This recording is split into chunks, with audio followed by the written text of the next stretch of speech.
It's great to have you here. Thank you so much for this wonderful opportunity for us to ask you some questions and share our project. So we would like to start off with a basic question about fake news. So obviously youth is surrounded by disinformation. Even though teens are technologically savvy, they are not involved yet in democratic procedures, and that is why sometimes the line between truth and these malicious actions of fake news fades. How can we protect youth from subconsciously shifting away from democracy and adopting anti-democratic beliefs? I would answer with one word. The most important issue, keyword, is education. Because if we start with good education, we can do a lot together. I think that we have to start teaching young children from the early childhood, from kindergarten, as I said, and then make you proper democratic citizens who are able to take part and hope to participate in democratic procedures. This is very important. I was the mayor of the city of Dubravka 15 years ago, and when I was there, we established children city councils. We established children mayor.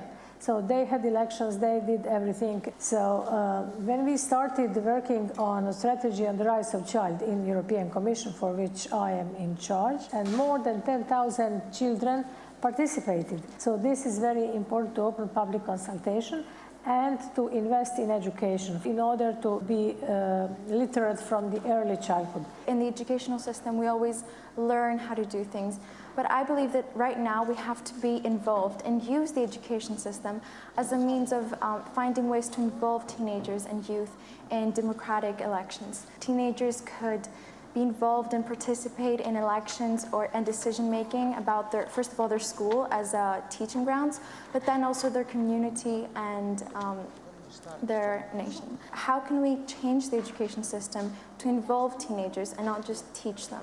All of these systems are undergoing different reforms, and I hope that the Greek system is undergoing this too. This is how we are trying to lead, to show best practice maybe from not only European Commission but also European Parliament and also European Council. You have to be vocal enough, and I hope that you will manage. Refugee minors in Greece and in other countries of Europe all have problems when dealing with access to education, with a lack of basic knowledge, but more importantly, and what we care about, the lack of correct education of basic democratic principles. How can you envision young people as responsible citizens of Europe one day? I hope you are aware of your first ever European strategy on the right of child, but also child guarantee. Child guarantee is something which we adopted in June this year, and I'm working on it together with Commissioner Schmidt. So we think that each child, and this is my personal opinion, but this is also, I can say this on behalf of the European Commission, that every child, regardless of its background, of its social status, of its race or its ethnicity, should have same start in life. And this is what is our basic point. We start from this. This child guarantee asks member states to implement it, which means that it gives same access to health, to education, to social protection, to nutrition, to housing, to all children. It's not easy, especially here in Greece, but we think that we can integrate those children also on an equal basis, on an equal footing. A professor from Cambridge said that we should lower the voting age not to 16 but to 6. And okay, maybe not to 6, but even lower than 16 could have an impact. And right now there's an age bias in the voting system. There are a lot of more older people voting than young people. And I think that maybe trying to aim and lower the voting age to below 16 would provide more authentic voices of youth. So what do you think about that? I mean, 3,000 years ago, the voting age in Greece was 18, and 3,000 years later, it's very similar to that.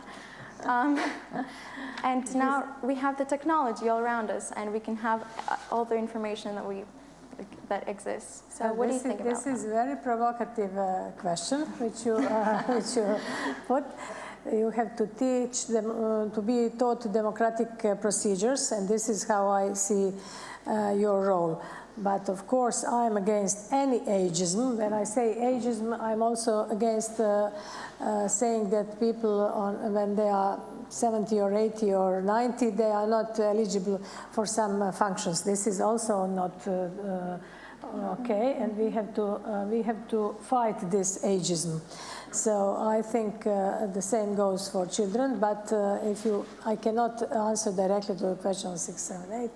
But of course, 16 I think is appropriate age at the moment. But of course, it's again under the competence of your government. Of course, democracy is not static.